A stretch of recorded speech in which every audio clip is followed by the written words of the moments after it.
Nonggo kepareng nyawiji Mbak Wulan Anggara New Metric.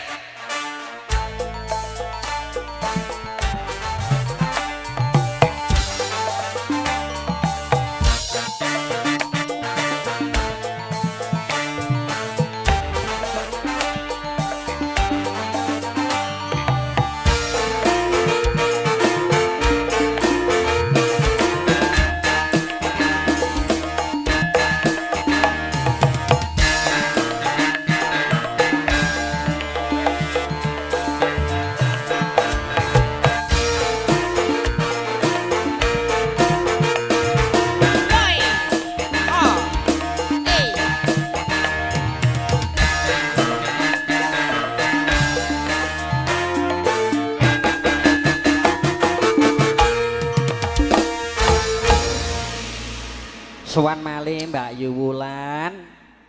Oh nggih Mas, lujeng siang. Ki lujeng siang iki bar luhur kok.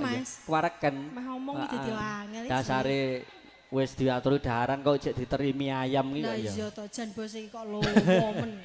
Nek lagi lomo ya ngono. Lagi lomo ya ngono kuwi. Nek umat penyakite bengak. Ning piye lho ra umat to? Oh iya, heeh. Mbak Wulan. Nggih, Mas. Niku kathah sanget nawala mangke saking para rawuh, saking ibu-ibu wingking, ugi parang para tamu sinedahan, kakung miwah putri ingkang kepareng nyawiji monggo kasumanggaaken. Nderek mangayu bagya suka parasuka ing panji siang punika lumantar New Metric. Ngaturke pamundutan wau. Nggih, napa Mbak Wulan? Ajeng ngaturaken lelangan napa menika? Lah mau pertama mau Kitir Semilir. Oh iya, ya pas men ditagih lho, Mbak. Oh iya ta? Heeh, nembe mawon niku ditagih Mas, mbok-mbok selak njaluk Kitir Semilir ngono kok. Kaya diutang ya Mas ditagih. Heeh, niki ya ora apa-apa. Muga-muga dadosa lelipur dumateng ibu-ibu ingkang wonten pingking, Mbak Wulan. Heeh, pun aturaken lumantar New Metric menika wonten Kitir Semilir. Nek main joget ya entuk. Sing ajeng dana rasa, dana sumanten monggo para kakung para rawuh kasumanggaaken nyawiji. Heeh, monggo.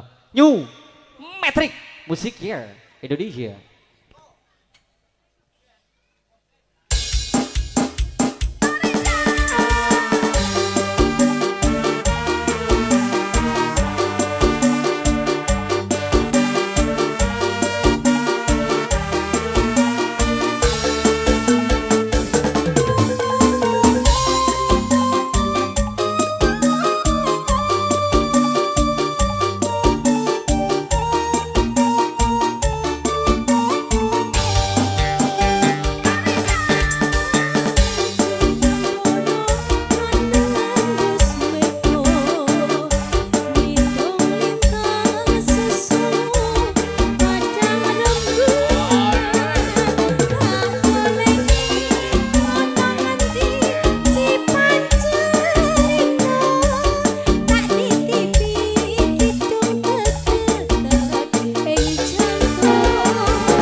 Pripun mau Mbah Kung?